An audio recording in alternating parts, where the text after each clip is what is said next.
خیر اتنا مشکل نہیں ہے. آپ جس مسجد میں نماز پڑھتے ہیں اس مسجد کا آپ نماز کے لیے آئے، مولوی صاحب نہیں ہے تو آپ فوراً پوچھتے ہیں مولوی کہاں گیا ہیں، فوراً پوچھ لیتے ہیں. 2 دن نہیں آئے تو آپ کو تیسرے دن جو ہے وہ وہم ہونے لگ جاتا ہے کہیں مولوی چھٹی تو نہیں کر رہا، یا مولوی کی چھٹی تو نہیں ہو رہی. عجیب خواب دیکھتی ہے قوم. تو وہ قوم بھی نا پریشان ہو گئی. جو ہمدرد تھے ان کو فکر لاحق ہوئی. 2 ہی زاویے ہیں. جو ہمدرد تھے، ادب والے تھے، ان کو فکر لاحق ہوئی کہ اللہ خیر کرے، حضرت سے 2 دن ہو گئے، 3 دن ہو گئے، 4 دن ہو گئے، ہفتہ ہو گیا، ملاقات نہیں ہوئی. اور جو دوسرے تھے وہ دل میں خوشیاں مناتے تھے کہ چلو جی اچھا ہوا وغیرہ وغیرہ. وہ لوگوں سے پوچھتے تھے کہ تم بتاؤ تمہاری کوئی چیز لے کے تو نہیں گئے. مطلب آج لوگوں کے ذہن میں خباثت ہے، تو یہ پہلی قوموں کے ذہن میں بھی یہ خباثت تھی کہ بھئی اگر کوئی مکان والا یہاں سے شفٹ ہو جائے تو جو تو محبت والا ہوگا اس کو دکھ ہوگا، یار بڑا اچھا آدمی تھا، اور جو مخالف ہوگا وہ دوسروں سے پوچھے گا ہمیں بھائی تمہارا کچھ لے کے تو نہیں چلے گئے، کوئی قرضہ ورزہ تو نہیں دیا ہوا تھا، کوئی سامان تو نہیں غائب کر دیا. تو وہ اپنی خباثت کو اس طرح سے ظاہر کرے گا. تو قوم بھی اپنی خباثت کو اس طرح سے ظاہر کرتی تھی. اور یاد رکھیے اگر یہ بیماری ہم میں بھی ہے تو ہم دیکھیں کہ ہم جو ہے وہ نیک اور صالحین لوگوں کے محبت والے پلڑے میں ہیں یا پھر ہم بغض والے پلڑے میں. یہ فیصلہ بہت آسان ہے. اب جب یہ والا سلسلہ ہوا نا، اہل محبت اور اہل بغض بڑے پریشان ہو گئے. محبت والے پریشان تھے کہ اتنے دنوں کا ملاقات نہیں ہو رہی، اللہ خیر کرے کوئی خبر نہیں ہے، اور وہ اس لیے اور ایک دوسرے کے پاس جا جا کے جو وہ خباستیں کرتے تھے. اسی میں شیطان کو موقع مل گیا. شیطان کو موقع تب ہی ملتا ہے کہ جب اس کے لیے پہلے جگہ بنائی جائے، تھوڑا آسرا کیا جائے نا، تو پھر وہ ایک دم سے آ جاتا ہے. بغیر آسرے کے جب آتا ہے تو بندہ مومن کی بارگاہ سے وہ نا امید ہو کے نکلتا ہے. اور جب کہیں اندر خباثت کی چھوٹی سی چنگاری جاگتی ہے نا، اس کو آسرا مل جاتا ہے. یوں سمجھے کہ اس کے لیے دور سے ایک لائٹ جو ہے نا سگنل دے رہی ہوتی ہے کہ آ جا بھائی ادھر یہ والا کام ہو جائے گا، تیرے کو جگہ مل گئی. پھر وہ جو ہے وہ اس طرف کے طرف بڑھتا ہے. تو اب شیطان آیا، اس نے بھی آ کر کے ادھر ان سے پوچھا، ایمان والوں سے، اور ان سے پوچھا، اور پھر ان کو بھی بھڑکایا، ادھر ان کو مزید پریشان کیا. دن گزرتے گئے، پریشانی بڑھتی گئی، دن اور گزرے، پریشانی بڑھتی گئی. تو جو اہل محبت تھے آپ کی یاد میں رونے لگ گئے. یہی وقت تھا وار کرنے کا. اس نے کہا کہ کیوں نہ میں آپ کو ایک ایسی تصویر بنا کے دے دوں کہ جس تصویر کو آپ دیکھیں تو آپ کا غم ہلکا ہو. اب اس نے کاریگر تو تھا ہی، اس نے پھر تصویر بنائی اور قوم کو دے دی. اور قوم جو ہے وہ دیکھتی تھی تو انہیں جو ہے وہ حضرت ادریس علیہ السلام کی جو یاد تھی، جو پیاس تھی، وہ تھوڑی ہلکی ہو جاتی تھی، پیاس مٹ جاتی. یہ ابتدا ہے، بنیاد رکھی گئی. گزشتہ دنوں آپ نے واقعہ سنا تھا نا، میں نے کہا شیطان نے صرف دودھ کی ایک انگلی دیوار میں، یہ بنیاد رکھ دی اس نے. اب کیا ہوا، کچھ دنوں کے بعد کسی کا باپ فوت ہو گیا، باپ مر گیا، دادا مر گیا. اس نے کہا یار اس بندے کو ڈھونڈو، ہم بھی تصویر بنوا لیتے ہیں. اب اس کے پاس کام آنے لگ گیا، تصویریں بننے لگ گئی. چلتے چلتے اب وہ گھر پہ رکھنے لگ گئے لوگ. اب جب کبھی دور دراز جاتے، سفر کرتے تو اپنے ساتھ لے جاتے. اب چونکہ ان کے بڑے بوڑھے منڈیوں میں، شہروں میں تجارت کے لیے جاتے تھے، تو اگر کوئی روکتا کون ہو تو اپنی پہچان بنانے کے لیے دکھاتے کہ دیکھو بھائی تصویر. یہی سے آگے بت پرستی کا یہیں سے آغاز ہوا.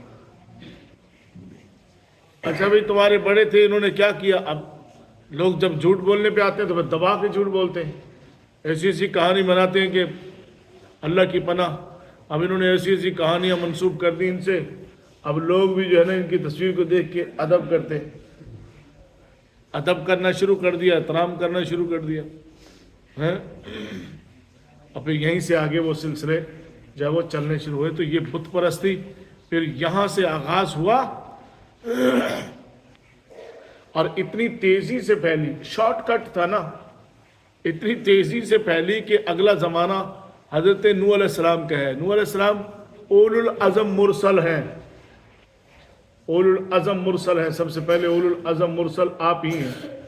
نوح علیہ السلام کا زمانہ آیا، اور راوی فرماتے ہیں کہ آدم علیہ السلام سے لے کے نوح علیہ السلام کے زمانے تک 1650 سال کا فاصلہ ہے، اور دوسری روایت میں ہے 2200، تقریباً 2200 سال کا فاصلہ ہے.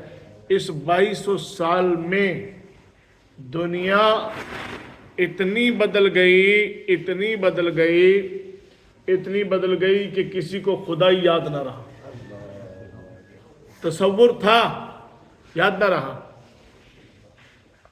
جو انہیں ڈراتا دوزخ سے ڈر جاؤ جنت ہے، تو پھر وہ یہاں پریشان ہو جاتے ہیں کہ بعد والی چیز کو چھوڑو، ابھی جو موقع پہ ہے وہ اتنا زیادہ بت پرستی عام ہو گئی کہ انہوں نے ساری چیزیں، ساری نسبتیں بتوں سے قائم کر لی. یہاں تک بے حیائی اس مقام پر تھی.